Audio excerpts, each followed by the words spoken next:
Queridos telespectadores de nuestra televisión en Barcelona, hoy tenemos una entrevista, por supuesto, extraordinaria en el tiempo y en la persona. Tengo el gusto de presentarles aquí con todo un gusto y emoción, porque se ha trasladado especialmente desde San Giovanni Rotondo, Pamplona, Barcelona, puente para irse a México a hablar de quién, de nuestro querido santo San Pío de Pietrelcina.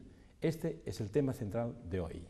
Y es el padre Elías Cabo de Villa, que es la persona que dicen más conoce y ha conocido al Padre Pío, del que más habla y más detalles da.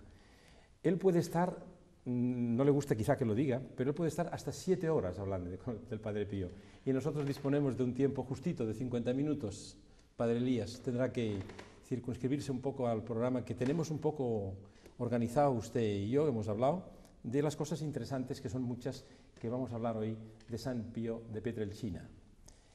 Él escribió también, ha sido el responsable de la última edición que hay del libro de San Pío de Pietrelcina, Místico y Apóstol, escrito por don Leandro Sáez de Ocariz, y que él pues ha revisado y que ha añadido además unos capítulos al final, porque ya cogió que el padre Leandro Sáez murió, ¿verdad? Sí. Y entonces él terminó este libro. Además, el padre Elías acaba de escribir un libro precioso, La oración de Juan Pablo II al Padre Pío de Pietrelcina. También veremos cómo fue el motivador importante que para la canonización del Padre Pío ha sido también nuestro queridísimo y recordado Juan Pablo II. Vamos directamente al programa, porque si no, no nos vamos a entretener, porque hay muchas cosas interesantes que hablar. La primera que me ha a mí llamado la atención, Padre Elías, es ¿qué nos ha colocado ante las cámaras? Bien, para empezar, 2 matices. Lo de las 7 horas es una broma que digo a veces, porque en una ocasión en un monasterio de religiosas clarisas estuve hablando hasta 7 horas y por eso en plan de broma digo que soy capaz de hablar ese tiempo. El segundo dato, lo que dice don Jorge, que sé mucho del Padre Pío, él tiene en las manos el libro que lleva por título Padre Pío, Místico y Apóstol.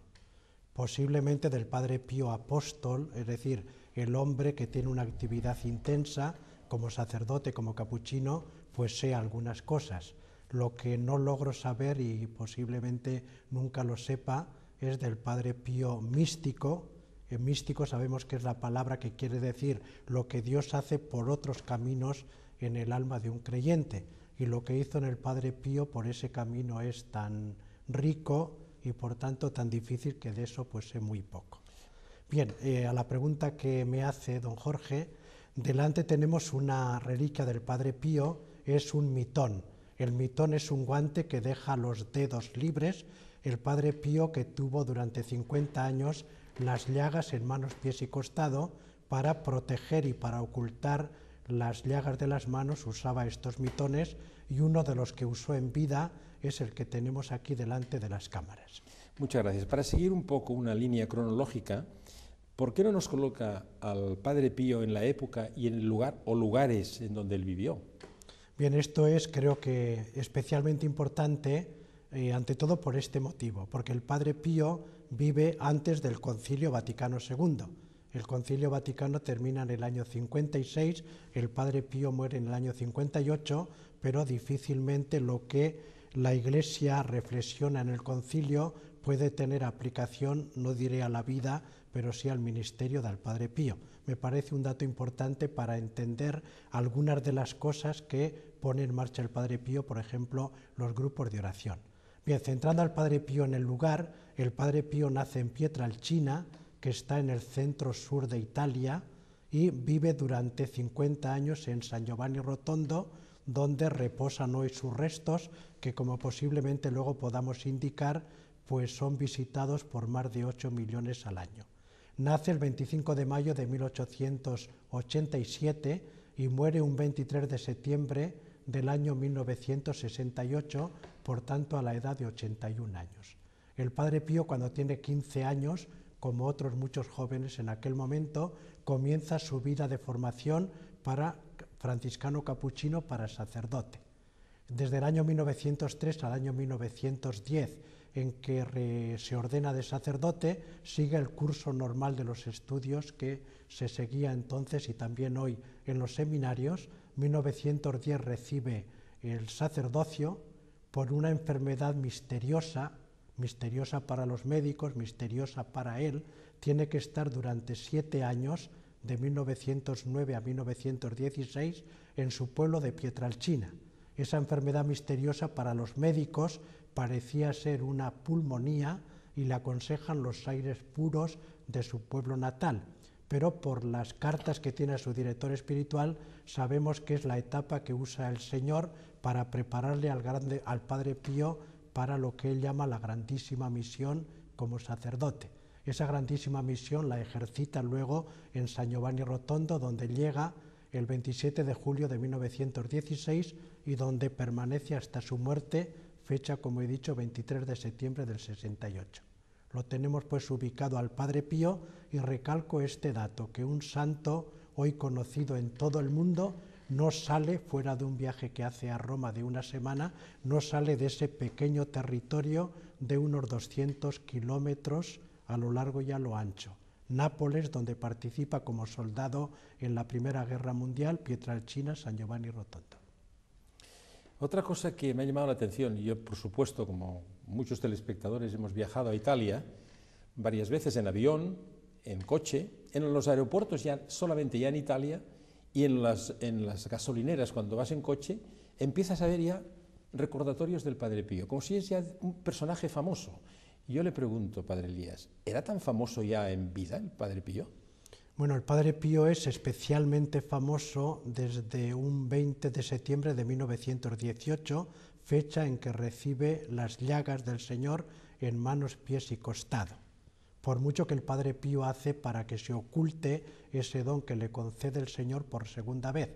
Digo por segunda vez porque en septiembre del año 1910, fecha de la ordenación sacerdotal, el Padre Pío recibe las llagas en Pietralcina. En aquel momento pide al Señor que se las oculte y el Señor escucha su oración, y el Padre Pío tiene las llagas ocultas desde el 10 al 18. En el año 18 vuelve a recibirlas en San Giovanni Rotondo, digo hace lo posible por ocultarlas porque pide también al Señor que se las oculte, aunque no que le quite el sufrimiento que suponen, y el Señor en este caso no escucha la oración del Padre Pío. Cuando la noticia se divulga, pues son muchísimos los que se acercan al Padre Pío, unos por curiosidad, otros ante lo que desde la fe descubren un signo especial del Señor que garantiza como la autenticidad de ese instrumento que él ha usado, pues en definitiva para renovar la Iglesia, para renovar el mundo. Bien, digo que en ese momento comenzaría una clientela mundial que dijo Pablo VI del Padre Pío. Por poner algunos datos que pueden ser significativos, cuando muere el Padre Pío, los funerales hay que retrasar nada menos que 4 días para que puedan pasar ante su féretro pues los muchos devotos que querían hacerlo. Y en el funeral, a pesar de que estamos en el año 68, los medios de comunicación no eran los actuales, en un sitio pues alejado como es San Giovanni Rotondo, en ese funeral participaron más de 100.000 personas. Si queremos añadir otro dato, el Padre Pío desde el año 1950 hay que dar día y hora para poder confesarse con él, y los datos que hay es que había que esperar hasta 15, 20, 25 días. Y por poner otro dato, el Padre Pío, pues entre bromas y veras, cuando un hermano capuchino le dice, Padre Pío, ¿cuánto ruido mete usted? El Padre Pío le dice, meteré más ruido después de muerto que en vida. Y si el Padre Pío fue muy conocido en vida, pues creo que lo es muchísimo más, de tal forma que creo que se puede decir que es conocido en todo el mundo. Un dato puede ser que hoy por San Giovanni Rotondo, el segundo santuario más visitado del mundo, después de Guadalupe de México, pasan en torno a 8 millones de peregrinos. Caramba, ya teniendo en cuenta y considerando que este programa va también dirigido, y aprovechamos para saludar a los telespectadores de América a través del canal de la Madre Angélica EWTN, quisiera decirle que nos pudiera explicar un poco, porque hay muchas personas que quizá todavía no lo conocen, este perfil humano del Padre Pío. ¿Cómo era? Bien, el Padre Pío, humanamente hablando, pues es un fraile capuchino, por tanto intenta ser, y creo que lo consigue, lo que quiso San Francisco de Asís, ¿no? Que fuese hermano y hermano menor, es decir, sencillo, pobre, cercano a la gente. A veces se ha recalcado que el Padre Pío era brusco, y ciertamente que tenemos ese dato en los que se acercaban al confesonario por curiosidad o con una segunda intención, por ejemplo, pues ver si podían percibir algo de las llagas. Pero digo que fuera de ese dato que él lo hacía, como dice, porque al confesar administraba el precio de la sangre del Hijo de Dios y buscaba el bien de los hermanos. Sabemos que el Padre Pío era un hombre muy sencillo, muy cercano, muy chistoso, por contar uno de los muchos chistes que se cuentan del Padre Pío, cuando se reunía con los médicos del hospital que él promovió en San Giovanni Rotondo, solía repetir esta frase: está más seguro un ratón entre dos gatos que un enfermo entre dos médicos. Entonces sería, por una parte, humanamente digo, el fraile cercano, amigo de todos, y al Padre Pío de hecho se acercan a lo largo de su vida de toda clase social, se acercan políticos, tenemos por ejemplo fotografías del presidente de Italia Segni, del presidente que fue después Scalfaro, del que fue asesinado por las Brigadas Rojas Aldo Moro. Tenemos pintores, tenemos cantantes, tenemos artistas, tenemos gente sencilla, tenemos cardenales, obispos, sacerdotes, todos pasaron por el Padre Pío, lo mismo que hoy a San Giovanni Rotondo se acercan de toda clase social. Aparte de tener una peculiaridad, una característica, un don, que es el de la bilocación, que es muy interesante, lo tenía él en vida esto. Tanto estaba en una reunión y en un momento determinado se encontraba él mismo en otro lugar y luego volvía otra vez en la misma reunión. Me gustaría ¿Puedo dar este detalle también en un momento de broma? Un fraile le dice al Padre Pío: dicen que Napoleón dijo que era capaz de hacer hasta 6 cosas a la vez. ¿Y usted, Padre Pío?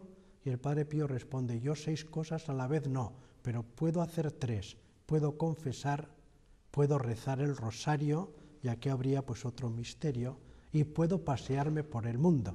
Tenemos unos datos de bilocación en las cartas del Padre Pío a su director espiritual. Tenemos luego muchísimos testimonios de personas que han tenido ese encuentro con el Padre Pío. Siempre te encuentras ante el misterio de si fue realidad o puede ser sugestión o imaginación, y al parecer, porque hoy también son muchos los que dan ese dato, que el Padre Pío, que no estaría en el cielo, porque él en una ocasión dice que cuando le llamase el Señor le diría: no entro al cielo, sino que me quedo a la puerta hasta ver entrar al último de mis hijos espirituales. Y parece que desde la puerta del cielo pues se dedica a pasear y a hacer bien por el mundo. Sí, pero es cierto que cuando a los principios él estaba en Pietrelcina, y que además era cuando estaba recuperándose de salud, y cuando sus superiores le decían: sal de Pietrelcina y vente al convento, se ponía enfermo. Y se ve que había algo místico, que la gente no entendía, como una especie de secretos que nunca desveló, creo yo, el Padre Pío, de los secretos que tenía en aquella época, en que parece que el Señor le estaba diciendo algo que solo lo sabía él, ¿verdad? Y que después vimos que como confesor era un confesor muy exigente, de tal forma que cuando un penitente iba pues a confesar sus pecados, a veces uno no le sale todo, se guarda ciertas cosas o por cierto miedo o pudor, o por falta de conciencia, de sinceridad, que cuesta. Él es verdad que además le sacaba y le decía al penitente: te has olvidado este y esto y lo otro. O sea que le sacaba los pecados o faltas que no se atrevía a pronunciar el penitente. Bien, todos estos datos los tenemos en las biografías del Padre Pío. Yo, que he tenido la suerte de estar en los últimos años largas temporadas en San Giovanni Rotondo y dedicándome sobre todo al ministerio del confesonario, pues son muchos los casos de penitentes que llegan a confesarse ahora y te cuentan lo que les sucedió con el Padre Pío. Y entonces pues son muchos los testimonios de los que más o menos en cada caso te dicen: yo la primera vez que me confesó con el Padre Pío, pues él me dijo: tus pecados son, y me dijo la lista completa. Como sé que estás arrepentido, la penitencia y la absolución. Pero luego te añaden: las otras veces que fui a confesarme con el Padre Pío, le tuve que decir, como en una confesión normal, mis pecados. ¿Por qué hacía esto el Padre Pío? Pues me parece que como una ayuda al penitente, o a lo mejor como una prueba de que el Señor había querido elegirlo como instrumento especial de su salvación y avivaba la fe pues de esta manera. Sí, y hay aquel señor americano que dio un testimonio, que hoy todavía vive, que es un gran defensor, por supuesto en América, del Padre Pío, que le pidió si podía ir a Garabandal, a San Sebastián de Garabandal. Y el Padre Pío le dijo que sí, que podía ir a Garabandal. A la vez este señor tenía el olfato que no olía y recuperó el olfato delante mismo del Padre Pío, o sea que es como un testimonio que da este señor. Otra cosa, yo quería preguntarle, vamos a ver, le llamaban el crucificado sin cruz, crucificado del Gárgano, que es el entorno, que es la montaña que hay por ahí. ¿Por qué? Bien, San Giovanni Rotondo está en las faldas del monte Gárgano y de ahí pues ese nombre del crucificado del Gárgano, ¿no? Bien, entonces el nombre, vamos a decir, de crucificado, pues se le puede dar y se le da porque el Padre Pío pues tiene las llagas, pero no está clavado en la cruz. Al menos si está clavado, y parece que sí, lo estuvo místicamente, es decir, pues por otros caminos, por usar esta expresión. Pero en el Padre Pío un dato especialísimo es que el Señor lo elige como víctima para eso que dice el apóstol San Pablo en una de sus cartas, que podemos completar lo que falta a la pasión de Cristo en favor de la salvación de los hombres. Una frase que pienso que los oyentes pues descubren fácilmente su sentido. La salvación de Cristo es suficiente para salvar a toda la humanidad de todos los tiempos, pero el Señor ha querido pedir la colaboración de algunas personas y en concreto la pidió pues del Padre Pío. Los sufrimientos del Padre Pío son tan intensos y además él dice que sufro y quisiera sufrir más. Ya hay cartas al director espiritual en la que le dice que le está pidiendo al Señor que todos los sufrimientos que haya en el mundo, consecuencia del pecado, los cargue sobre sus espaldas, si es posible centuplicados, con tal de que convierta a todos los pecadores. Bien, haciendo una lista de sufrimientos del Padre Pío, tendríamos en primer lugar las enfermedades. Tendríamos la vida durísima de trabajo, llegó a estar hasta 19 horas en el confesonario, no siempre 19 horas, pero sí muchos días y lo tenemos acreditado también en sus cartas, ¿no? El gran sufrimiento del Padre Pío fue cuando la Iglesia, creyendo que todo era un engaño, pues desconfía del Padre Pío, prohíbe a los devotos del Padre Pío que lleguen a San Giovanni Rotondo y llega un momento en el año 1231 que prohíbe al Padre Pío toda comunicación con el exterior y el Padre Pío está en esa situación 2 años y 45 días. Entonces, el no poder cumplir la misión que el Señor le encomendaba es para el Padre Pío el gran sufrimiento. Junto a esto tenemos que poner el sufrimiento de las llagas, que como él dice en una ocasión, no son un artículo de lujo que le da el Señor, sino un medio de compartir los sufrimientos. Y lo que encontramos en tantos otros santos, el gran sufrimiento del Padre Pío es lo que los místicos llaman la noche. En el Padre Pío tenemos en sus cartas frases como esta: estaría dispuesto a sufrir todos los sufrimientos físicos imaginables a condición de no tener de no saber si estoy agradando o no estoy agradando a Dios, que por ahí va la noche del sentido cuando uno no logra descubrir, parece que Dios le ha abandonado, le ha dejado, no le ama. Bien, ese es el gran sufrimiento del Padre Pío, como en casi todos los Y otro santos. sufrimiento es, bueno, que nos gustaría saber cómo él recibió el impacto de las llagas, tanto la que recibió en el costado como en las manos y en los pies, que fue además no una cosa instantánea, sino que fue todo un proceso lento. Bien, ¿verdad? el Padre Pío, como he dicho, en el año 1910 recibe las llagas en Pietralcina, se conserva el árbol ante el que orando pues habría recibido las llagas. Como he dicho, 10 años las tiene ocultas, las vuelve a recibir el 18 de septiembre del año 1918, pero en el mes de agosto de ese mismo año el Padre Pío recibe ese otro don de verdad, aunque suponga tanto sufrimiento, que es el fenómeno místico que conocemos con el nombre de transverberación, posiblemente para los españoles muy conocido porque lo recibió y tenemos las pinturas de Santa Teresa del Niño Jesús. Bien, entonces en agosto recibe la transverberación, él lo cuenta su director espiritual, ve a Cristo que con una especie de lanza se la tira sobre su costado y su costado queda traspasado. Y luego al mes siguiente, el 18 de septiembre, como digo, vuelve a recibir las 5 llagas, de tal forma que los médicos, cuando examinan la llaga del costado, descubren que tiene la forma de cruz y que uno de los palos estaría sobrepuesto al otro. La primera herida sería la de la transverberación y la segunda herida del costado sería la que recibe al recibir las llagas. Sí, además otras cosas que yo creo que este libro hay que leerlo, porque es el último libro, es muy completo, se lee muy bien porque la letra es fantástica para leer, es muy atractivo capítulo por capítulo y explica con detalle todas estas cosas ampliadas también, como nos está explicando el padre Elías. Él estuvo también a punto de recibir la amenaza de la exclaustración, ¿verdad? O sea, de decirle, no puedes continuar.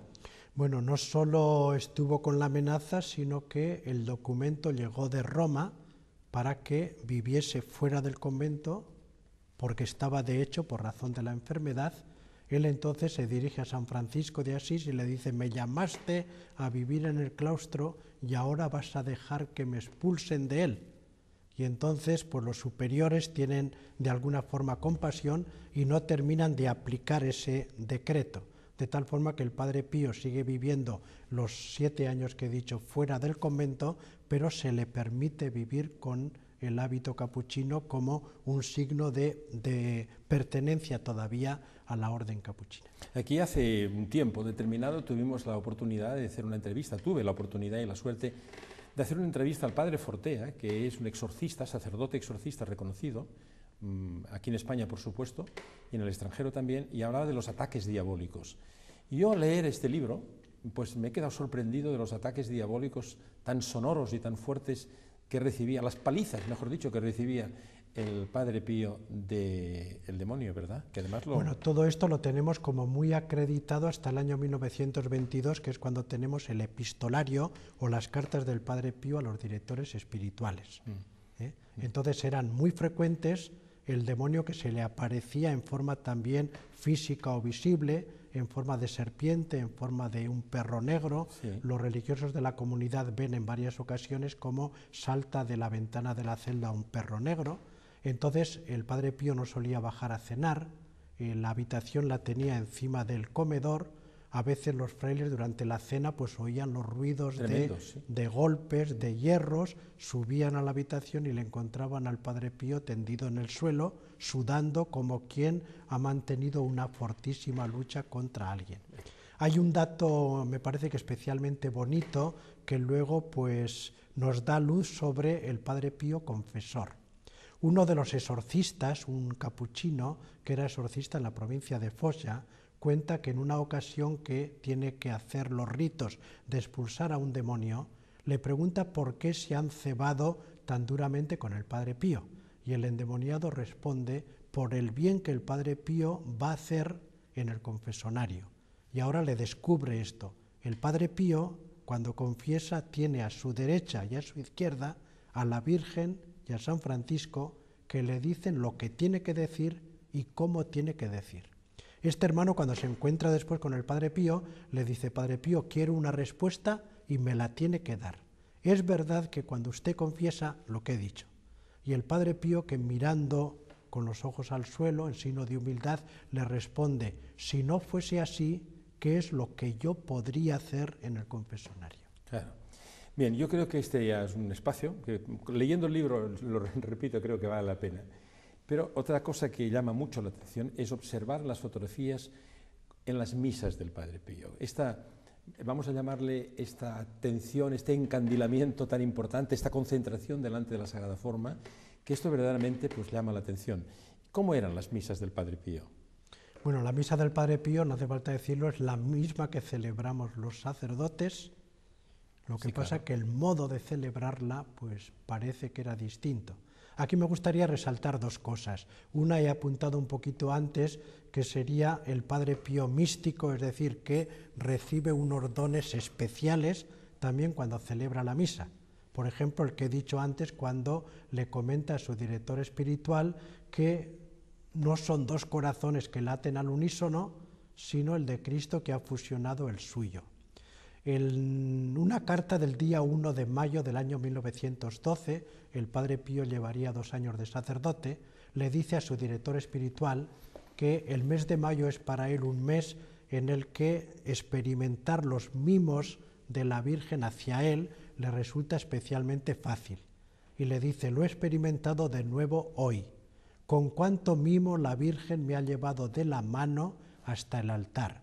Pareciera no tener otra cosa que hacer sino acompañarme y poner en mi corazón sentimientos de amor hacia su Hijo. Habría otro testigo muy especial del Padre Pío, que es que Leonice Morcaldi es la primera hija espiritual que tiene el Padre Pío. Esta chica, cuando se acerca por primera vez al Padre Pío a confesarse, el Padre Pío le dice: ya te ha costado venir. Ella, extrañada, le pregunta qué quiere decirle con esto, y el Padre Pío le responde: el día de mi primera misa el Señor me confió tu alma. Que Leonice Morcaldi vive muy cerca del Padre Pío y muere después del Padre Pío. Y los últimos años dice que cuando iba a confesarse, después de pedir luz al Espíritu Santo, hace una pregunta al Padre Pío sobre el Padre Pío. Ha dejado por escrito las respuestas y tenemos respuestas bellísimas en torno a este tema. Por ejemplo, en una ocasión que Leonice Morcaldi, que tenía una artritis muy fuerte, le dice al Padre Pío: yo sentada durante la misa y tú con las llagas de pie ante el altar. Y el Padre Pío que le dice: ¿cómo que de pie? Y entonces que Leonice Morcaldi: ¿cómo? ¿Acaso estás en la cruz con el Señor? Y el Padre Pío que le dice: ¿ahora te enteras? En otro momento le pregunta: cuando celebras la misa, ¿qué sufrimientos experimentas del Señor? Y el Padre Pío le responde: en cuanto una criatura humana puede, todos los que sufrió el Señor. Pero me gustaría recalcar otro dato, ¿no? Estos serían los dones especiales que el Señor le concede, pero el Padre Pío se preparaba para celebrar la Eucaristía con no menos de 3 horas de oración. Celebraba la Eucaristía a las 5 de la mañana y a las 2 estaba levantado para prepararse a celebrar la misa. En la sacristía, cuando se preparaba ya poniéndose los ornamentos, no permitía que nadie le hablara de otras cosas porque se quería concentrar en aquello para lo que el Señor le había dado su gran vocación de sacerdote. Quiero recalcar, para no pensar entonces el Padre Pío no es imitable, hay una parte que no podemos imitar, lo que el Señor le dio por la vía mística, pero sí lo que el Padre Pío hace como persona, como sacerdote, tanto como confesor como al celebrar la Santa Misa. Yo es que escuchando esto me avergüenzo un poco pensando que a veces nosotros vamos a la Santa Misa el domingo, los días festivos o cuando sea, con mucha prisa, incluso llegamos con el tiempo justo. Escuchando esto que dice el Padre Pío, pues nos demuestra lo importante que es preparar el espacio de la Santa Misa todo este tiempo. Pero el Padre Pío se alargaba mucho en las misas, ¿eh? Bueno, el Padre Pío, pues muchas de las veces por los dones especiales que Dios le daba ahí, parece que es ahí donde los éxtasis eran frecuentes. Las misas que el Padre Pío celebra en Pietrelcina los primeros años, las que luego celebra en San Giovanni Rotondo, hasta que desde la jerarquía de la Iglesia le viene la prohibición, o más bien el mandato, de que las misas suyas duren lo mismo que la de los demás sacerdotes, ¿no? Y incluso le señalan que su misa tiene que durar no más de 30 minutos o como excepción podría llegar a 35. Digo que fuera de estos casos sabemos que las misas del Padre Pío pues a veces duraban 1h30, 2 horas, hasta 3 horas.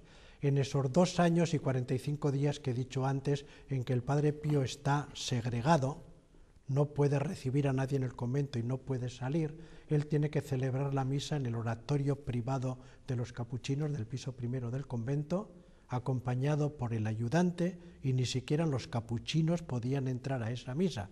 Entonces sabemos, por ejemplo, que uno de los años, las 3 misas de Navidad, para celebrarlas, pues emplea, creo que son 9 horas. Caramba. Hay otra cosa, a ver si podemos... el que beatificó y canonizó al Padre Pío fue Juan Pablo II. Y con mucho interés motivó todo esto, era como un impulsor de... ¿Qué razón había?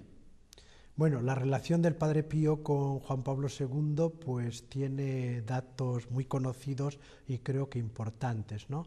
El primer dato es que el año 1948 el sacerdote Wojtyła se ha ordenado de sacerdote al final del 46, está en Roma estudiando filosofía en el Angelicum, se desplaza a San Giovanni Rotondo, sabemos porque lo ha dicho él que se confesó con el Padre Pío y al parecer, aunque ha habido algún desmentido, en ese momento el Padre Pío le habría invitado al sacerdote Wojtyła a prepararse para ser papa. Incluso hay voces que decían que le habría profetizado también que sería el papa del paso del milenio. No sería nada extraño porque sí sabemos, y esto tenemos el testigo, el comandante Galetti, por medio del cual el padre Pío le comunica al arzobispo y cardenal Montini de Milán que se prepare para ser el sucesor de Juan XXIII. En este caso, digo, tenemos el testigo. En el otro caso, en el caso de Juan Pablo II, pues habría sido en la confesión, pero por los datos que hay, pues Juan Pablo II lo habría comunicado, aunque digo que ha habido algún desmentido. Hay otros datos importantes, a lo mejor el más llamativo es el que tiene lugar en el año 1961. Wojtyła está como arzobispo de Cracovia participando en el Concilio Vaticano II. El 17 de noviembre del año 61 le escribe una carta al padre Pío que se la envía por un sacerdote de la Secretaría de Estado que todos los fines de semana se desplaza a San Giovanni para ayudarle en la administración del hospital que funciona desde el año 56. En esa carta le dice: una señora polaca, madre de 4 hijas, de 40 años, que estuvo 5 años en un campo de concentración nazi, está gravemente enferma. Luego se supo que tenía un cáncer. Le pido una oración por ella y por su familia. La carta 17 de noviembre. Cuando le leen esta carta al padre Pío, el padre Pío dice: esto habrá que atenderlo. Lo cierto es que el día 28 de ese mismo mes le vuelve a escribir otra carta que se la envía por el mismo intermediario, en la que le dice: la señora polaca, madre de 4 hijas, el día 21 de noviembre, antes de ser intervenida quirúrgicamente, se ha visto sorprendentemente curada. Demos gracias a Dios y le agradezco de mi parte y de parte de la familia. Esta señora, que se llama Wanda Poltaska, que en este momento tiene 85 años, con mucha frecuencia se traslada a San Giovanni Rotondo. Por ejemplo, en el mes de octubre, creo que era, cuando se iban el año pasado, cuando se iban a celebrar los 25 años del papado de Juan Pablo II, nos dijo esto, porque yo estaba allí, que había estado con el Papa y le había dicho: voy a prepararte el regalo de los 25 años. Le pregunta: ¿cuál? Voy a San Giovanni Rotondo a rezar por tus intenciones. Y este año, en el mes de octubre, hace poquitas semanas, pues tuve de nuevo ocasión de saludarla entre los capuchinos. Yo soy de los afortunados, que usted lo sabe muy bien, porque nos atendió meses atrás en el viaje que realizamos a San Giovanni Rotondo. Aparte que el padre Elías pudo celebrar la misa en la misma capilla del convento donde el padre Pío celebraba la misa, fue un acto entrañable. Después nos acompañó para explicarnos toda la historia de las nuevas edificaciones, que son maravillosas ahí, magníficas, en San Giovanni Rotondo, y realmente yo quisiera un pequeño comentario de este magnífico templo, de esta magnífica basílica, en donde ahí todo tiene su significado, cualquier cosa tiene su significado, desde la lámpara, desde lo que está hecho con clavos, el ambón, los cruceros aquellos que atraviesan toda la bóveda, la capilla del Santísimo, la capilla de los confesionarios. Vale la pena una pequeña palabra, aunque no tenemos mucho tiempo, sucintamente, para ya invitar a todos los que nos están escuchando y que no han visitado San Giovanni Rotondo para que lo puedan hacer. Bien, el padre Pío, cuando llega a San Giovanni Rotondo el año 1916, es un convento que queda pues solitario, tiene una pequeña iglesia con capacidad para 80-90 personas. Conforme comienza el flujo de devotos del padre Pío que se acercan a San Giovanni, pues se ve la necesidad que se soluciona de distintas maneras, hasta que el año 1956 los capuchinos deciden construir una iglesia mayor, el santuario dedicado a Nuestra Señora de las Gracias. Esa iglesia pues está allí, y con esa misma finalidad de poder atender a los peregrinos que van aumentando el número, en el año 96 pues se decide hacer una iglesia mayor. Esa iglesia, después de 10 años de trabajo, se inauguró el día 1 de julio del año 1964, el año pasado. Es la iglesia mayor del mundo católico después de San Pedro de Roma del Vaticano, y se ha hecho no por afán de grandeza, sino para poder atender a los peregrinos. La experiencia mía es que sigue funcionando durante un año, Por ejemplo, los domingos se celebran en ella 5 Eucaristías y las 5 Eucaristías la Iglesia, que tiene capacidad para 6.500 personas sentadas y grandes espacios libres para estar de pie, según las normas de Italia para peligros que pueda haber, de terremotos, etcétera, ¿no? La Iglesia queda siempre llena, Eucaristías donde se puede calcular pues 8.500, 9.000 personas, ¿no? Es decir, que toda la experiencia le está diciendo que ha sido una iglesia necesaria y que es útil, y no para acontecimientos especiales, sino para la pastoral normal de cada día. Bueno, es una iglesia donde se ha puesto muchísima ilusión. Quizá un dato llamativo es este, que ha habido muchos artistas que han pedido el poder colaborar en la iglesia. Y entonces cada uno de los elementos, sea el altar, la cruz, el ambón, el baptisterio, la capilla de la adoración, las águilas, las campanas, los olivos, todo, el agua. Todo tiene un sentido, pero ha sido coordinado, claro, por el arquitecto y por unos liturgistas especializados, ¿no? Digo, en el tema, pero digo que ha habido artistas que se han ofrecido gratuitamente a hacer su trabajo, como un honor el poder hacerlo al Padre Pío. En este momento se está haciendo una labor como muy intensa de cara a los peregrinos, de enseñarles a leer lo que hay ahí, porque en todas las cosas hay un bello mensaje. Voy a poner un dato solo. En la entrada en la que va hacia la iglesia hay 8 águilas. El número 8 es un número que en la Biblia hace referencia a la resurrección. El Señor resucita al día siguiente del sábado, que era el día 7º en que descansaban los judíos. Bien, 8 águilas, lo mismo que hay 8 campanas, otras muchas cosas, ¿no?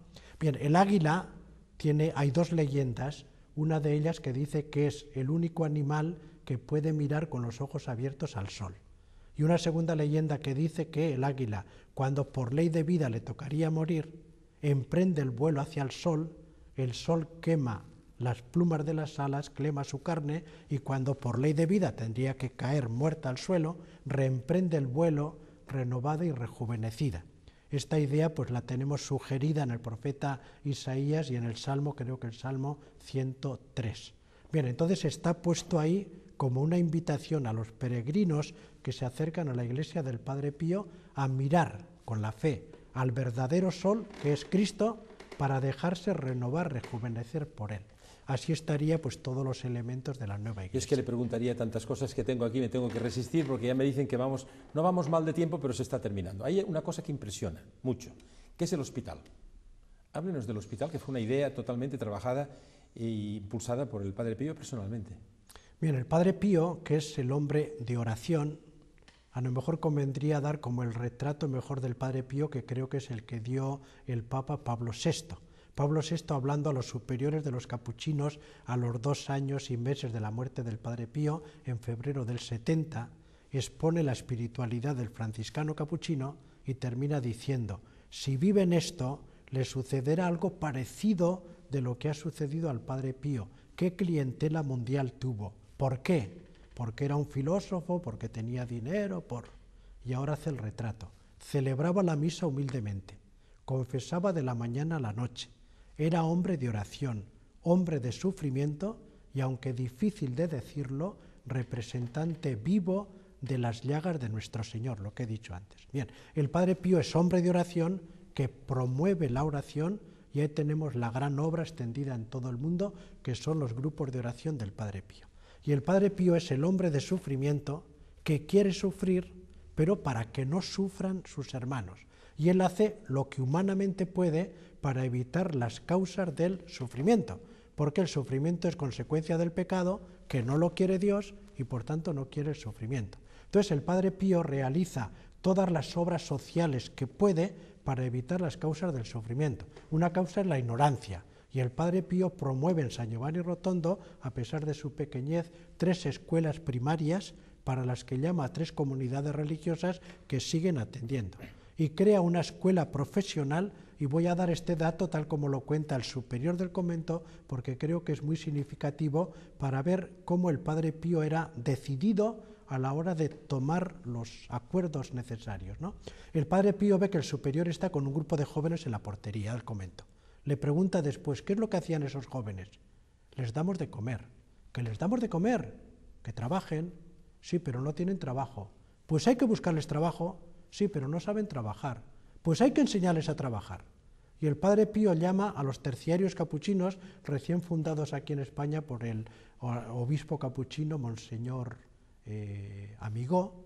Entonces crean una escuela profesional donde aprenden a trabajar, tienen trabajo, pueden ganarse la vida sin ir a... Bien, eso sería como una prueba del Padre Pío, cómo emprende todo aquello que puede ayudar a evitar las causas del sufrimiento. Bien, entonces se encuentra que esa zona de Italia está especialmente desatendida en la cuestión sanitaria y entonces piensa en buscar remedio. Comienza haciéndolo en un monasterio de clarisas que se ha cerrado por su estado ruinoso y ahí establece un pequeño hospital que lo tira a un terremoto y entonces piensa en ese gran hospital que se inaugura en el año 56 con 500 camas y que en este momento tiene 1.800 camas. Y el Padre Pío da este criterio: el que puede pagar, que pague, y el que no puede pagar, que se le dé la asistencia sanitaria gratuitamente.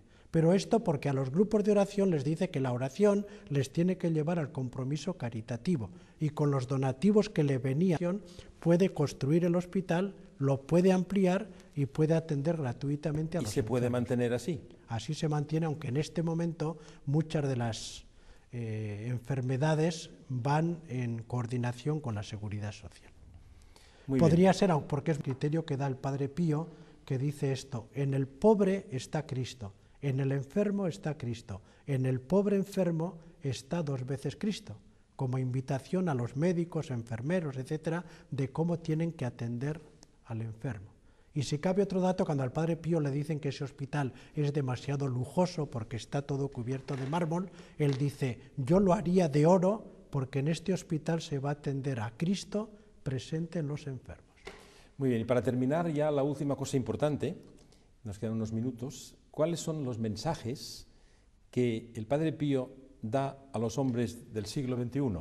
Usted en este libro de oración de Juan Pablo II al Padre Pío de Pietrelcina creo que los describe. ¿Podría darnos un poco de orientación de esto? Bien, podríamos tener estos 2 datos. Digo que en la homilía de la beatificación, el Papa, que expone con más detención la espiritualidad del Padre Pío, termina diciendo esto, que el Padre Pío al hombre del siglo XX en aquel momento, y diríamos del XXI, le invita a la oración, es decir, a dar la primacía a Dios, le invita a la caridad, lo que hemos dicho de cara a los enfermos, etcétera, le invita a la reconciliación, el sacramento que va avivando en nosotros la actitud de amistad con Dios y con los hermanos, y no podía faltar, invita sobre todo a la devoción a la Virgen María. Y luego en la homilía de la canonización, la homilía es mucho más breve por el estado de salud del Papa y termina con 6 súplicas al Padre Pío en las que recoge la espiritualidad del Padre Pío. Entonces recoge el tema de la oración, el tema de la reconciliación, el tema de los enfermos, el tema de la devoción a la Virgen María, y con una última súplica donde al final le pide lo más importante, que nos acompañe a lo largo de nuestra vida para que lleguemos a nuestro destino, que es la patria feliz, ¿verdad? Y hay otra cosa, es que nos transmite también la devoción a nuestra Madre María Santísima, cosa que en este caso pues no hemos hablado mucho de esta... Entonces en la espiritualidad del Padre Pío posiblemente es difícil decirlo, ¿no? Pero el rasgo así más importante es la devoción a María. Él es el gran devoto, el gran propulsor de la devoción a la Virgen, y cuando al final de su vida un hijo espiritual le pregunta a Padre Pío qué dejaría como testamento espiritual a sus hijos, sí, el Padre Pío dice esta frase: amad a la Virgen, haced que la amen, rezad siempre el rosario. Y ahí podríamos tener como quizá la invitación, porque al fin y al cabo la Virgen, lo dicen todos los documentos de la Iglesia, con mucha claridad el de Pablo VI, el culto mariano, la Virgen nos lleva siempre a Cristo, y la verdadera devoción a la Virgen lleva siempre a la renovación de la vida cristiana viviendo el Evangelio. Muy bien, bueno, ya estamos terminando, y una cosa, usted está viajando por el mundo, creo que ahora se va hacia México, para también seguir hablando del Padre Pío. Se pasa prácticamente toda la vida atendiendo al peregrino y hablando del Padre Pío. ¿A México va a ser recibido también con muchas personas? Bueno, a México voy a colaborar en la labor que están haciendo los capuchinos, también en este sentido de dar a conocer la espiritualidad del Padre Pío, y entonces sé que tengo que recorrer México de arriba abajo en lo que me organicen y a lo que pueda responder. Sí que me atrevería a decir, y esto como un don que el Señor me da, que desde hace unos años pues el Padre Pío me tiene de tal forma ocupado que no encuentro tiempo para otras cosas. Creo que es un don muy especial que se me hace. Pero bien, lo que estamos es muy contentos de haberle recibido aquí en esta televisión de Barcelona, que sabe que es su casa, que puede disponer de nosotros y deseamos que vuelva. Gracias. Y cuando esperamos que esto sea otra vez, tenemos aquí, vamos a decir unas palabras, últimas palabras, quisiera que salieran de usted, dando una invitación a todos estos telespectadores que todavía no conocen San Giovanni Rotondo. Invíteles usted mismo, directamente. Bien, del Padre Pío tendríamos dos frases, una de Benedicto XV. Benedicto XV muere en el año 1922, donde dice que el Padre Pío es una de esas personas que el Señor de vez en cuando manda a la Iglesia para su renovación. Y fue Juan Pablo II en la homilía de la beatificación en la que habló del Padre Pío como el don del Señor para el hombre del siglo XX, porque la beatificación fue en 1999. Entonces pienso que es un don, y el conocer ese don, el acoger lo que el Señor nos da en él, y ayudados por su ejemplo caminar a Cristo, creo que es especialmente importante.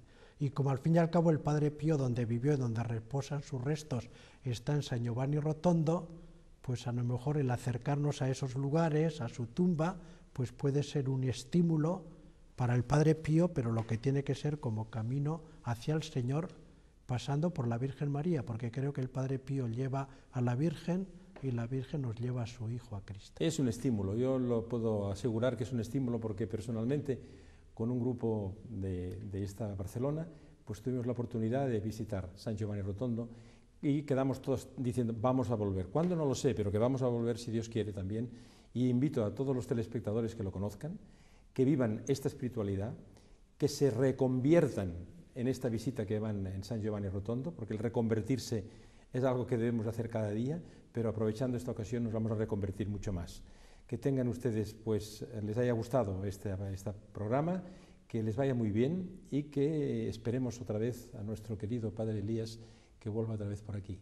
Y si van ustedes a San Giovanni Rotondo, no lo duden, pidan ustedes por el Padre Elías, que los va a atender estupendamente bien. Muchísimas gracias, Padre Elías, muchísimas gracias, telespectadores, y muchísimas gracias, América, en el canal de la Madre Angélica. Muchísimas gracias. Gracias, don Jorge.